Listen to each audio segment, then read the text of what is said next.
자, 이번 시간은 219페이지에 있는 개공의 보수입니다. 두 문제가 나와요. 그러면 개공의 보수에 대해서 좀 살펴봅니다. 개공은 상인이죠. 그런데 자기 물건을 파는 상인이 아니라 타인의 물건이 팔리도록 중개해주고 그 대가를 받는 상인입니다. 그래서 이를 중개상인이라고 하죠. 중개상인도 상인이에요. 그렇기 때문에 개공은 의뢰 시에 중개를 부탁받을 당시에 보수 지급에 대한 구체적인 약정을 하지 않고 보통 중개를 의뢰받습니다. 그렇다 하더라도 보수를 청구할 수 있는 청구권이 있어요. 청구권이 있기 때문에 나중에 개공은 중개를 완성시키면은 보수를 받을 수가 있는 것이죠. 따라서 보수 약정을 안 했어도 청구권이 있다. 그래서 중개를 완성하면 보수를 받을 수 있다. 그런데 참고적으로 등록을 하지 않고 중개업을 영위하는 자가 있죠. 이를 무등록 중개업자라고 해요. 무등록 중개업을 한 사람은 법을 위반한 사람이에요. 그러니까 위법 행위자예요. 위법자예요. 법 위법자를 보호하지 않습니다. 따라서 무등록 중개업자와 중개 의뢰인 간의 보수를 받기로 설령 약정을 했다 하더라도 무등록 중개업자는 보수 청구권이 없어요. 보수 청구권이 없기 때문에 보수를 받을 수 있다 없다? 없다. 보수를 받지 못한다라는 거, 이런 것 좀 구분해서 알아두세요. 자, 그럼 개업공인중개사는 보수를 받을 수 있는데 그 보수의 종류가 두 종류가 있습니다. 첫 번째는 중개 대상물에 대한 중개를 완성시켜준 대가를 받아요. 즉 토건 이권강에 대해서 매매계약, 교환계약, 임대차 계약, 전세권계약 등을 체결시켜준 대가를 받을 수 있는데 이를 중개보수라고 표현합니다. 흥정을 해준 대가. 이 중개보수를 거래 당사자로부터 각각 받습니다. 매매거래라면 매도인, 매수인으로부터 각각 받는다 그 말이죠. 근데 받을 때 어떻게 받느냐? 이 보수는 법에 규정되어 있는 범위 내에서만 받아요. 그래서 법정 중개 보수를 받는 거예요. 법정 보수를 초과해서 받으면은 금쟁이 위반으로 처벌받죠. 그리고 더 받은 건 무효니까 반환해줘야 되죠. 반환했더라도 처벌받아요. 자, 그런데 중개 완성 대가인 중개 보수뿐만 아니라 개공은 중개 대상물에 대한 조사 확인에 드는 비용 또는 그 밖에도 계약금 등을 개공 명의로 예치를 하려면은 예치하는 금액만큼의 보험을 가입하느냐고 보증보험료를 또 별도로 냈죠. 이것은 계약금 등 예치 관리에 드는 비용도 받을 수 있어요. 이러한 비용을 우리는 실비라고 합니다. 그래서 이거를 우리는 실비라고 표현하는데 실제 지출된 비용이죠. 이 두 가지의 실비 종류가 있어요. 물건 조사에 소요되는 비용, 즉 등기부 띄고 건축물 대장 띄는 비용. 요거는 권리를 이전하고자 하는 의뢰인 일방에게 받을 수 있습니다. 매매거래에서는 매도인에게 청구할 수 있다 그 말이죠. 만약 개공이 없이 매도인과 매수인 둘이 거래한다면 매수인은 자기가 궁금한 걸 매도인에게 물어보겠죠. 그럼 매도인이 설명 답변할 거예요. 근데 중간에 개공이 개입하면은 매수인은 자기가 궁금한 물건에 대해서 매도인에게 물어보면 매도인은 개공에게 물어보라 이렇게 하죠. 그럼 개공은 매도인을 대신해서 설명을 하느냐고, 그 설명할 때 물건 조사하는 데는 비용을 매도인에게 청구한다는 거예요. 그 다음에 계약금 등 예치 관리에 드는 비용, 즉 개공 명의로 계약금 등을 예치하려면 예치하는 금액만큼의 보증을 설정하느냐고 보증보험료가 됐죠. 이거는 권리를 취득하려는 의뢰인, 즉 매매계에선 매수인 이와 같은 사람에게 청구할 수가 있는 거죠. 그러니까 이거는 거래 당사자 일방에게만 청구할 수 있는 것은 실비, 중개보수는 거래 당사자 쌍방으로부터 각각 청구해서 받는다는 이런 참고점이 있습니다. 근데 이러한 비용도 전부 다가 법에 규정되어 있는 범위 내에서만 받을 수 있도록 규정이 되어 있어요. 법정 실비를 받는다 이거죠. 그러면 법정 보수와 법정 실비의 범위가 어떻게 되는지 이거를 하나씩 보는 거예요. 자, 그 중에서 이제 중개 보수부터 먼저 보는데 중개 보수에 대해서는 이렇게 이제 법정 범위가 적용된다. 그런데 주의할 것은 아무리 중개 대상물이라 하더라도, 즉 토건 이권강이라 하더라도 중개가 아니라면, 중개 업무가 아니라면, 예를 들면 관리 대행이나 분양 대행이라면 이거는 중개업무가 아니죠. 그러니까 법정 보수가 적용되는 게 아니고 약정에 따라 자유롭게 받는 것이에요. 또한 아무리 중개를 했다 하더라도 중개 대상물이 아닌 권리금에 대한 중개했다면 이것도 법정 보수가 적용되는 게 아니고 그냥 자유롭게 약정에서 받는 거죠. 그래서 중개 보수가 법정 보수가 적용된다 말은 것은 토건 입건강에 대한 중개 완성될 것만 법정 보수가 적용되는데 이 법정 보수를 공부할 거예요. 그럼 중개 보수를 개공이 의뢰인에게 달라고 요구할 수 있는 권리가 있는데 이를 청구권이라고 하죠. 그럼 이 청구권은 언제 발생하고 또한 언제 행사할 수 있느냐 이거.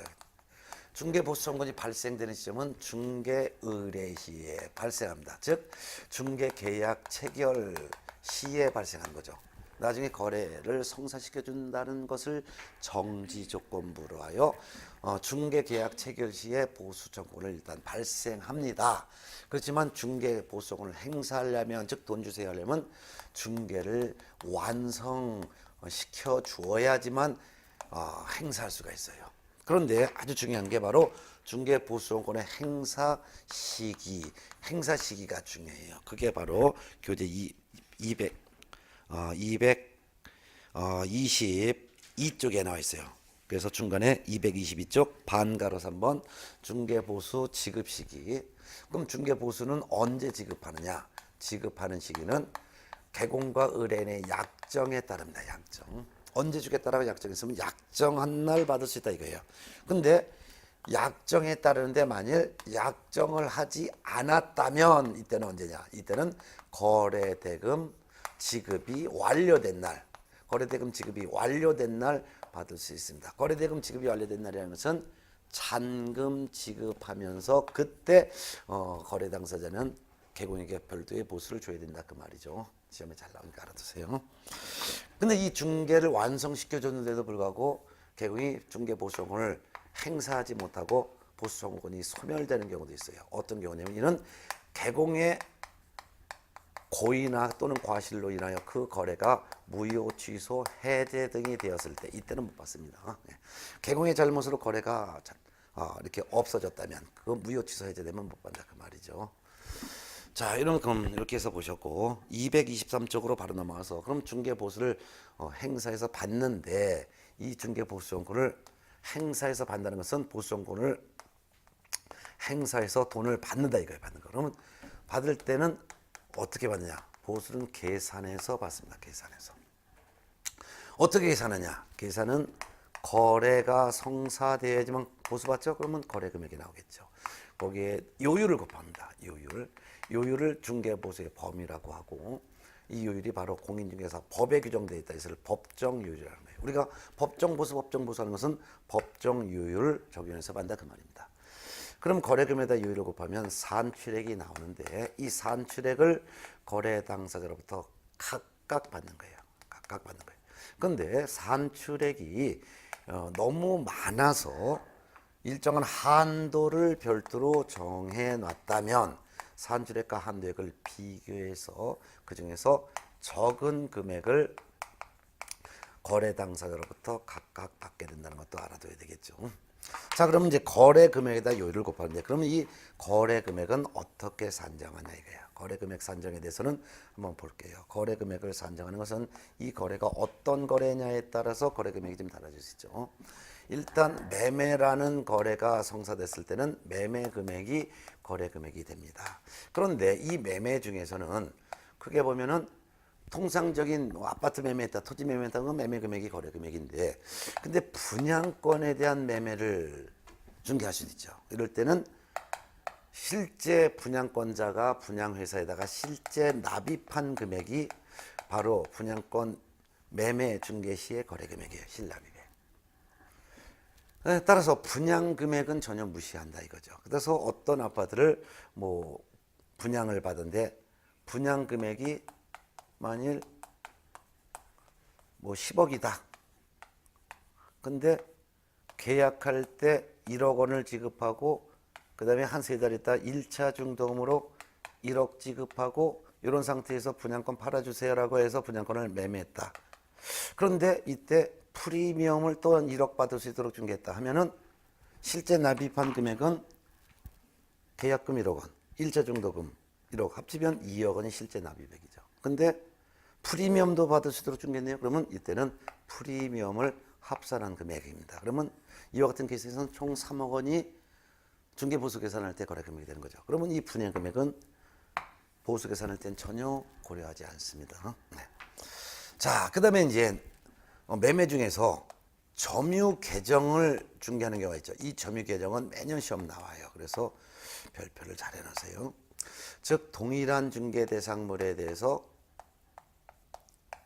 동일한 당사자 간의 매매를 포함하여 또 다른 계약을 중개했다면 이때는 매매 계약에 관한 거래 금액 요거 하나만 적용하는 거죠. 예. 그래서 이건 매년 시험 나오니까 동일자가 3번 들어가야 돼요. 동일한 물건에 대해서 동일한 당사자에 대해서 동일한 기회에 매매 계약을 포함하여 또 다른 계약 2가지를 중개했다면 다른 계약 보수 못 받고 매매에 대한 중개 보수 요거 하나만 거래 금액으로 적용해서 받는다 그 말이죠. 자, 그러면 요로 같은 경우에서 다른 요런 케이스를 한번 볼까요? 네.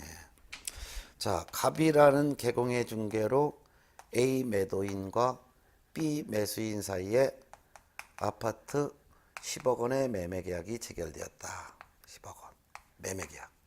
그런데 이 아파트를 매도한 A가 아파트를 매수한 B로부터 다시 5억 원의 이 주택을 임대차해서 사용하기로 했다. 그럼 임차인이 되고 임대인이죠.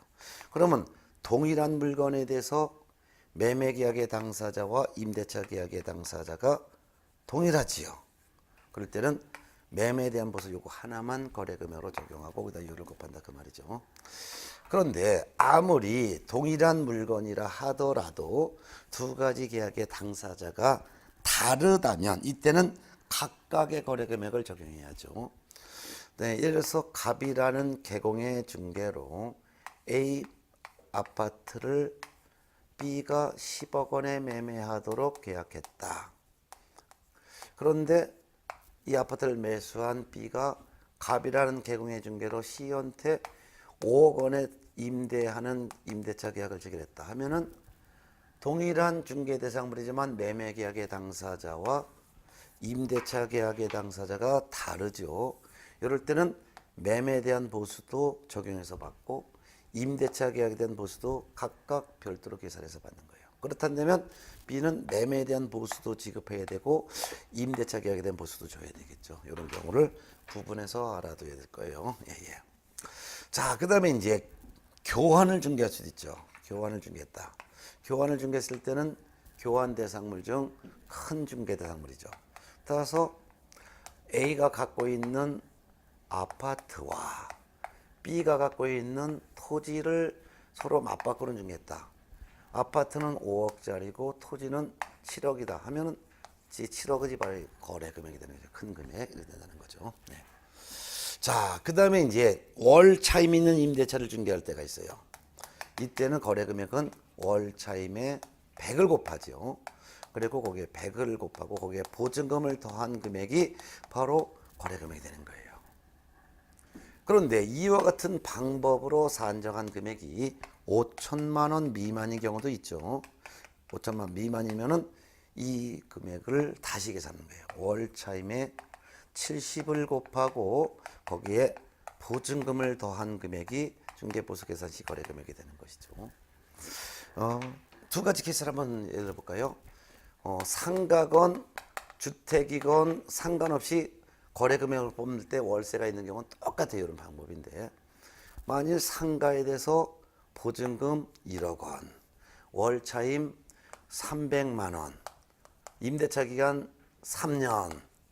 그럼 임대차 기간은 무시하고 거래 금액 산정할 때는 월 차임 300만 원 곱하기 100을 하는 거예요.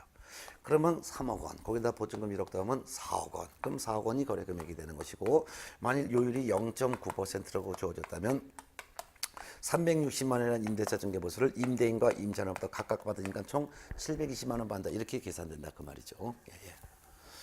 자, 그런데 이런 케이스가 아니라 만일 이번엔 이제 아주 조그만 상가라고 할게요. 보증금이 1,000만 원이야. 월 차임이 20만 원짜리예요. 이런 상가를 1년 계약했다. 그럼 임대차 계약 기간은 무시하고 월 차임 곱하기 100을 일단 해봐요. 그럼 2천만 원. 거기다 보증금 더하면 얼마? 1천만 원 더하면 3천만 원. 이와 같은 방법으로 산정한 금액이 5천만 원 미만이죠. 그러면 3천만 원이 거래 금액이 아니라 다시 계산한다 이거죠. 월 차임 20만 원 곱하기 70. 거기다가 보증금이 1천만 원이라 그랬죠. 그러면 보증금 1천만 원. 이렇게 더하면은 월 차임 20만 원 곱하기 70하면 274 1,400만 원. 거기다가 보증금 1,000만 원을 더하면 2,400만 원. 이게 바로 거래 금액이 된다는 거죠. 그럼 2,400만 원 곱하기 뭐 거기다가 법에 규정된 이율이 만일 0.5%라고 하면 이렇게 계산해 보는 거예요. 그러면 5, 4, 20, 5, 4, 20, 2만 원, 2, 50, 12만 원이 되겠네요. 예, 그래서 12만 원을 임대인과 임차인으로부터 각각 받는다. 그런 말이 되는 것이죠. 예, 예. 그래서 이렇게 거래 금액을 뽑을 줄 아셔야 될 거예요. 예, 뭐 다 아시겠죠.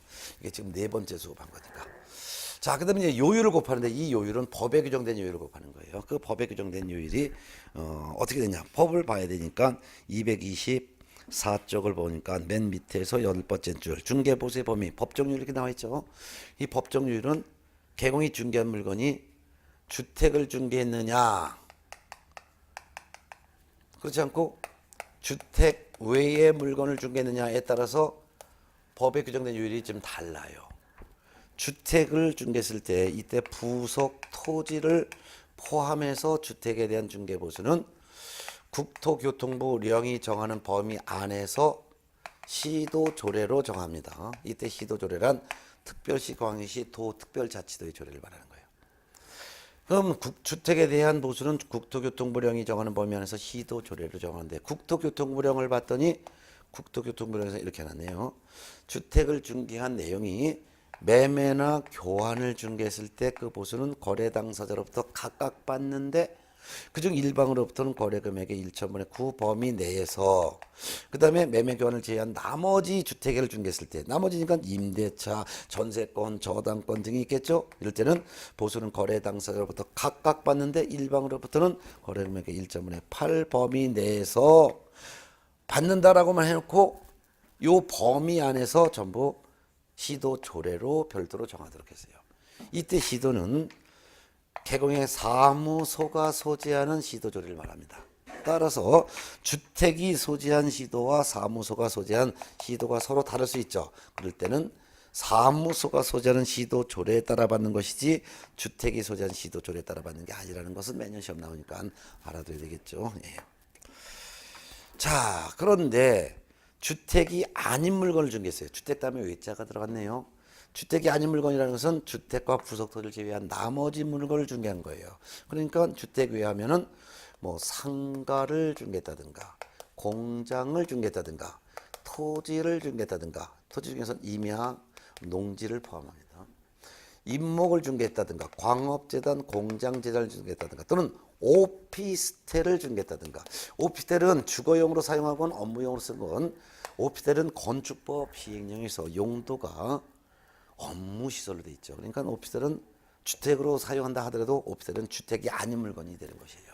이런 거 중개했을 때 그 보수는 어떻게 받냐 봤더니 주택의 중개 대상물은 국토교통부령으로 정한다 해놨어요. 국토교통부령으로 정하니까 시도 조례라는 것 자체가 없다 이거죠. 전국이 똑같다는 거예요. 주택이 아닌 물건은. 아까 주택은 요 국토교통부령에서는 요 정도만 규정해놓고 자세한 건 전부 다 사무소 소재 시도 조례로 정하니까 개공의 사무소가 어디냐에 따라서 적용되는 조례는 다 다른 거죠, 전국이. 근데 주택이 아닌 물건은 전국이 똑같다 이거예요. 국토교통부령으로 정한다고 했어요. 그럼 국토교통부령을 봤더니 국토교통부령에서는 개공이 중개한 물건이 이렇게 주택 외의 물건이 이렇게 많아요. 근데 그걸 둘로 나눴어요. 오피스텔, 그 다음에 오피스텔이 아닌 그 밖에.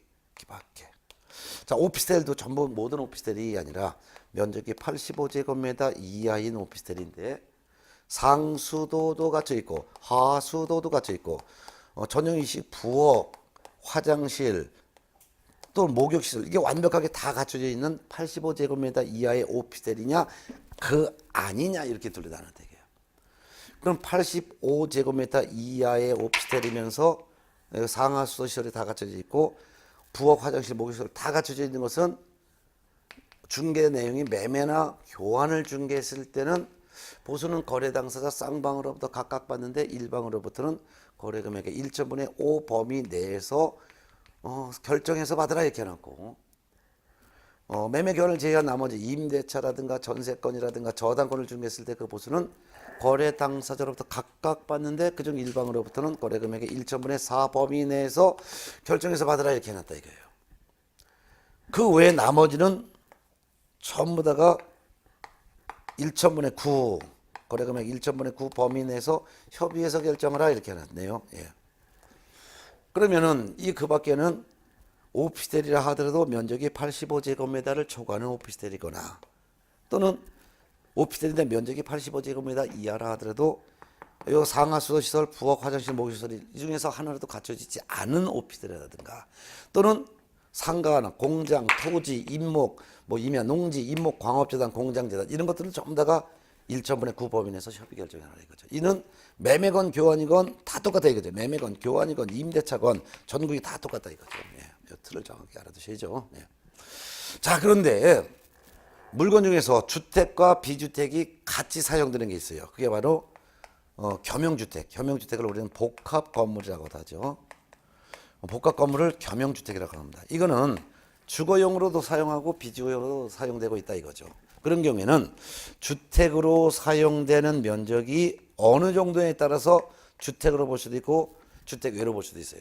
주택으로 사용되는 면적이 2분의 1 이상이면은 이거는 주택을 중개한 것으로 본다 이게. 이때는 주택. 그러니까 국토교통부령이 정하는 요 범위 안에서 시도 조례에서 정한 대로 받는 거예요.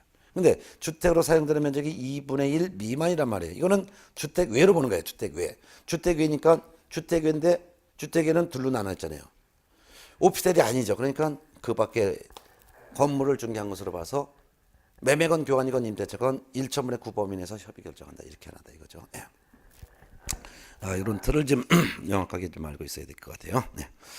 그다음에 이제 227쪽 실비인데요. 중개 보수에 실비도 받을 수 있다 그랬잖아요. 실비. 근데 실비는 물건 조사 확인에 소요되는 비용은 매도인과 같은 권리 이전인 일방에게 계약금 등 반환 채무 이행 보장에 소요되는 비용, 즉 계약금 등을 개공 명의로 예치하는 데 소요되는 보증 설정 비용. 이거는 권리를 취득하려고 하는 매수인 등에게 청구할 수 있다 했어요. 근데 이 실비도 법정 범위에서 받아요. 근데 법정 범위가 너무 미미하기 때문에 거의 안 받고 있는 편이죠. 근데 법정 실비의 범위가 국토교통부령이 정하는 범위 안에서 시도 조례로 정한다. 이렇게 해서 시도 조례로 정한다. 그 시도 조례가 이것도 개공의 사무소 소재지 시도 조례예요. 근데 이제 그 서울 같은 경우를 봤더니 물건 조사 비용 이거는 업무 대행료 한 건당 1,000원으로 돼 있고 등기부 발급 비용 그다음에 건축물 대장 발급 비용 이거는 실제 비용이니까 영수증 첨부해야 된다라고 돼 있네요. 그래서 금액이 워낙 얼마 안 되기 때문에 거의 포기하고 있는 거죠. 예. 자, 이렇게 해서 그냥 뭐 실비는 이런 게 있다라고만 보면 될 것 같네요. 자, 요에 대해서는 예전에 제가 계산 문제도 다 풀어드렸었는데 한번 계산 문제 여러분이 한번 또 복사 한번 하시고 그다음에 이제 교재는 232쪽 교육보측협회로 넘어가겠습니다. 교육보측협회 이렇게 보겠습니다. 232쪽인데요. 뭐 바로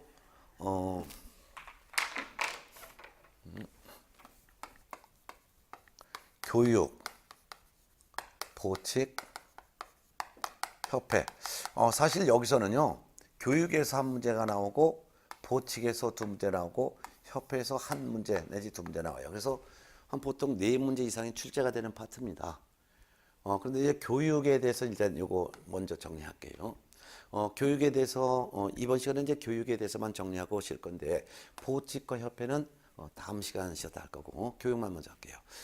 교육은 부동산 중개업계에 들어오기 전에 받는 교육과 부동산 중개업계에 들어온 이후에 받는 교육 이렇게 나눠볼 수 있어요.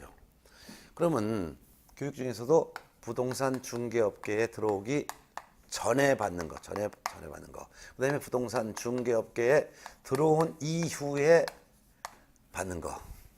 그럼 부동산 중개업계에 들어오기 전에 받아야 되는 교육이 두 가지가 있어요. 하나는 뭐 실무 교육이 있었죠. 실무 교육.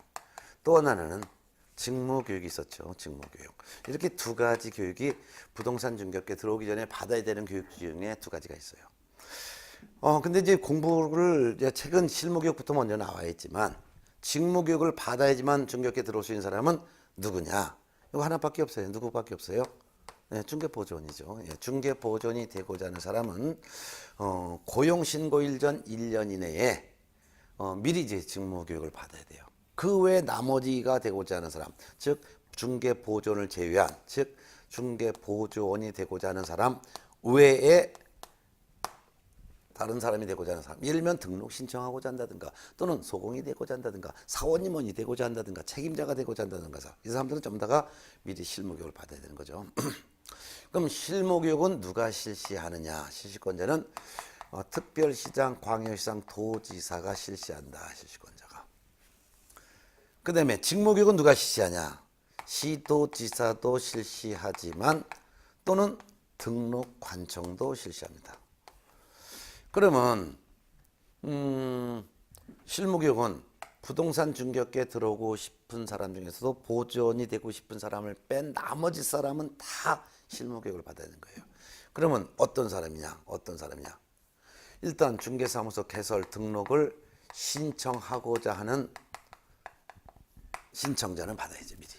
그럼 등록 신청하는 사람은 공인중개사가 등록 신청할 수도 있고 법인이 등록 신청할 수 있죠. 그럼 공인중개사가 등록 신청하려면 등록을 신청하려는 공인중개사는 등록 신청일 전 1년 이내에 시도지사가 실시하는 실무교육을 미리 받아야 된다 그 말이죠. 예, 예.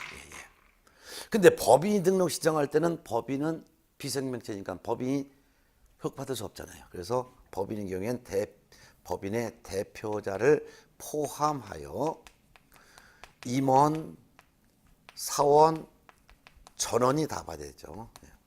왜냐하면 실무교육의 내용이 법률 지식도 배우고 그 다음에 부동산 중개에 대한 경영에 대한 실무를 배우는 거죠. 경영 실무를 배우는 것이기 때문에 이분들은 회사를 움직이는 경영자예요. 경영자. 그러니까 당연히 미리 받아야 되겠죠. 공인중개사 자격이 없는 임원사원도 받아야 되는 거예요. 또한 분사무소 책임자도 받아야 돼요.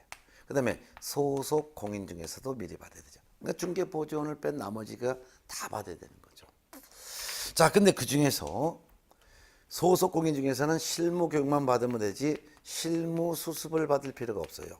실무수습을 있어야 된다. 이건 아니죠. 왜? 실무수습이라는 것은 부동산 중개업계에서 일 배우고 와야 된다 그 말인데 소속 공인중개사는 지금 이 개공에 취직해서 일 배우고 일을 하려는 사람이니까 실무수습 이거는 받을 대상자가 아니죠. 그렇지만 등록을 신청하는 공인중개사, 법인의 대표자, 임원사원, 책임자 요분들은 실무교육뿐만 아니라 실무수습도 받아야 된다는 거죠. 실무수습도 받아야 된다는 거죠. 언제? 등록을 신청하려는 사람은 등록 신청일 전 1년 이내. 책임자는 분사무소 설치 신고일 전 1년 이내.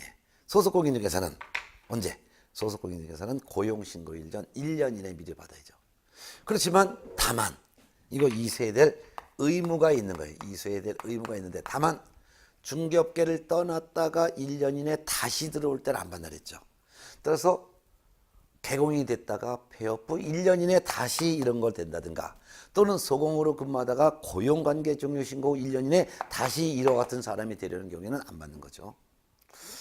자, 그러면 받는다면 실무교육의 내용은 법률 지식, 경영실무, 그 밖에 직업윤리해서 총 3가지 내용의 교육을 받습니다. 자, 실무교육 시간은 몇 시간이냐? 28시간 이상 32시간 이하 요 범위 안에서 받아야 되는 거죠. 이렇게 대한 내용이 되어 있습니다. 이렇게 해서 이제 보셨고 교육에 대한 234쪽에 보면은 꼭대기에 교육 내용, 개공 및 소공의 직무 수행에 필요한 법률 지식, 그 다음에 중개 및 경영 실무 직업윤리, 그 다음에 교육 시간은 28시간 이상 32시간 이하 이렇게 해놨습니다. 자, 이런 걸 지금 명확하게 다 암기를 하셔야 될 거예요. 그래서 이런 것들도 좀 암기하세요. 자, 직무교육은 이제 그 다음에 나와 있는데 중개보조원이 되려는 사람은 중개보존으로 고용신고일 전 1년 이내에 시도지사가 실시하거나 또는 등록관청이 실시하는 직무교육을 이수해야 될 의무가 있는 거예요. 의무가 있어요. 그렇지만 다만 중개업계 떠났다가 1년 이내 다시 들어올 때는 안 받는다 그랬죠. 그래서 중개보존으로 근무하다가 고용관계 종료 신고 후 1년 이내에 다시 중개보존으로 고용신고되려는 경우에는 직무교육 면제받습니다. 자, 근데 이 중개보존이 받는 직무교육의 내용은 이건 직업윤리 요거만 교육받는 거예요. 법률 지식이라든가 경영실무는 실무교육 내용이고 직무교육 내용은 직업윤리고 하나밖에 없습니다. 그러니까 교육받는 시간도 3시간 이상, 4시간 이하 요 정도만 받으면 됩니다. 예. 이와 같은 중개업계 들어오기 전에 받아야 되는 이 실무교육과 이 직무교육은 받지 않으면 중개업계 못 들어온다 이거죠. 따라서 실무교육 받지 않으면은 등록도 할 수 없고 법인의 대표자 사원임원 책임자 소공될 수가 없다는 거예요. 직무교육 받지 않았으면 중개보존으로 될 수가 없다는 거죠.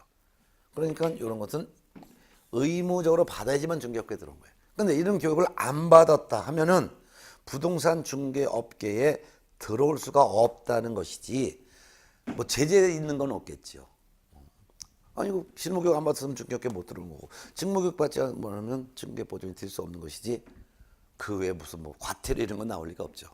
그리고 이와 같은 실무교육과 직무교육은 실시권자가 교육을 받으러 오세요라고 교육 통보할 수도 없는 거죠. 교육 통보할 수도 없는 거지. 왜? 누가 중개업계 들어오려는 사람인지 어떻게 알아요? 그래서 이런 것은 교육 통보하는 규정도 없습니다. 예. 자, 그다음에 이제 중개업계 들어온 이후에 추가로 받아야 되는 교육이 있어요. 그게 바로 연수교육이에요. 연수교육. 이 연수교육은 부동산 중개업계에 들어와서 중개업을 하고 있는 사람들 중에서도 실무교육을 받은 개공과 소속 공인중개사는 실무교육 받고 2년마다 계속 연수교육을 받아야 돼. 2년마다. 그게 연수교육이에요. 연수교육이 뭔데 이걸 계속 받아야 되냐. 연수교육은 법 제도가 변경된 사항을 배우는 거예요. 변경된 사항. 즉 법이 개정된 사항을 배우는 거예요. 그뿐만 아니라 경영에 대한 실무도 배우고 그 다음에 윤리까지도 배워요. 직업윤리 이런 거 배워요. 윤리. 자, 그러면은 실무교육 내용과 연수교육 내용이 두 가지는 겹쳐요. 경영실무와 윤리는 실무교육 내용에도 해당되고 연수교육 내용에 해당돼. 근데 실무교육에서는 요 법률 지식이 좀 차이가 나죠. 연수교육에서는 법률 지식을 배우는 것이 아니라 법 제도가 변경된 사항을 배우는 것이 좀 차이가 있네요. 이렇게 받아요. 이와 같이 실무교육 받고 2년마다 연수교육을 개공과 소공은 받아야 되는 거예요. 근데 받지 않으면 어떻게 되냐. 연수교육을 이수하지 않으면 이때는 500만 원 이하의 과태료가 떨어져요. 근데 연수교육은 누가 실시하냐면 아까 실무교육 실시권자가 똑같은 거예요. 실무교육 누가 실시했어요? 시도지사. 그러니까 시도지사가 실시를 하는 연수교육을 2년마다 계속 받아야 되는 거예요. 실무교육 받고 2년마다 연수교육, 연수교육 받고 또 2년마다 또 연수교육, 계속 연수교육 받아야 되는 거죠. 근데 안 받으면 500만 원 이하의 과태료 전달했죠. 그러면 개공과 소공이 사실상 내가 실무교육 받은 지 2년 됐는지 또는 연수교육 받고 또 2년이 됐는지 가물가물하죠. 그래서 시도지사는 이와 같이 연수교육 대상자에게 당신 언제 연수교육 받으셨죠? 또는 언제 실무교육 받으셨죠? 그러니까 2년이 언제면 2년 되니까 또 연수교육 받으러 오세요라고 교육 통지를 하는 거예요. 교육 통지. 교육 통지를 언제 하냐? 2년마다 받아야 되니까 2년 되기 2달 전까지 통보해요. 2달 전까지. 자, 그러면 알아두세요. 그럼 몇 시간을 받아야 되냐? 이거 이수한다면 연수교육 시간은 12시간 이상 16시간 이하 범위내에서 받아야 돼요. 네. 그래서 교재는 234쪽 중간에 양가로 3번 밑에 보면 교육 내용 연수교육 내용은 부동산 관련 법제도의 변경상 부동산 중개 및 경영실무 직업윤리 이같이 법제도의 변경상 그 다음에 경영실무 그 다음에 직업윤리 3가지 교육시간은 12시간 이상 16시간 이하 이렇게 했습니다. 네. 자, 이렇게 해서 3가지 교육이 이제 정리했어요. 자, 그런데 교육의 지침이라는 게 오른쪽에 있어요. 교재 235페이지 교육의 지침. 요건 뭐냐면은 이 실무교육은 시도지사만 실시해요. 직무교육은 시도지사도 실시하고 등록관청도 실시해요. 연수교육은 시도지사만 실시해요. 그러면 국토교통부 장관이 실시하는 교육이 하나도 없네요. 그러다 보니까 이와 같은 실무교육과 직무교육과 연수교육은 어느 지역에서 교육을 받았느냐에 따라서 교육받은 사람의 실력이 다 다르단 말이에요. 그래서 안 되겠다. 그래서 어느 지역에서 교육을 받았는지 교육에 좀 균형이 있어야 되겠다라는 측면에서 국토교통부 장관은 실무교육, 직무교육, 연수교육 이 세 가지 교육의 지침을 마련하여 시행할 수 있게 했습니다. 그래서 실무, 직무, 연수교육의 지침을 누가 마련해서 시행할 수 있다라고 하는 게 나오냐? 국토교통부 장관이 교육 지침을 마련하여 시행할 수 있다라고 해야지 시도지사가 교육의 지침을 마련하여 시행할 수 있다라는 표현하면 틀리다는 것을 유념하셔야 합니다. 자, 그다음에 이제 네 번째 교육이 바로 무슨 교육이냐면 부동산 거래 사고 예방을 위한 교육이에요. 이 부동산 거래 사고 예방을 위한 교육은 이거는 받아야 될 의무가 없어요. 이거는 임의 교육입니다. 임의. 즉 받아도 되고 받지 않아도 돼요. 근데 실시하냐면 누가 실시하냐? 이거는 국토교통부 장관이 실시할 수도 있고 또는 특별시장, 광역시장, 도지사가 실시할 수도 있고 또는 등록관청이 실시할 수도 있습니다. 그래서 국토교통부 장관 또는 시도지사 또는 등록관청은 누구에 대해서? 개공 등에 대해서. 개공 등이란 개업공인중개사, 소속공인중개사, 중개보조원, 개업공인중개사인 법인의 임원, 사원을 말하는 거예요.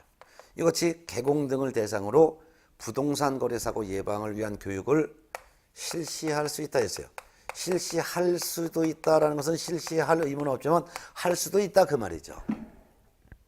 근데 실시를 해도 되고 안 해도 되는데 만일 실시를 한다면 실시권자는 교육일 10일 전까지 교육받으러 오세요라고 교육받으러 오세요라고 통지를 해야 되는 거예요. 근데 교육 통지 받았어요. 통지 받았는데 교육을 이수하지 않았어요. 예방교육을 이수하지 않아도 아무런 제재를 받지 않아. 아무런 제재를 받지 않으니까 예방교육 받으러 오세요라고 연락해봤자 아무도 안 와. 그래서 이와 같이 예방교육에 소요되는 비용을 이분들이 교육비를 지원할 수 있어요. 그래서 교육비를 지원을 할 수가 있다. 그래서 유일하게 교육비를 지원할 수 있는 교육은 예방교육이다. 이렇게만 좀 알아두면 되겠어요. 예. 자, 이렇게 해서 이제 교육에 대한 내용도 정리했고 시험에 나올 수 있는 부분만 집중적으로 정리해서 잘 정리하세요. 이렇게 하면 될 것 같습니다. 자, 이번 시간에는 보수 2문제, 그 다음에 교육에서 1문제, 3문제 맞히는 거 했죠. 시였다가 셋째 시간은 237쪽 보칙 할 거예요. 보칙도 하고 그다음에 이제 행정처분 기본도 들어가도록 하겠습니다. 자, 잠시 쉬었다 할까요?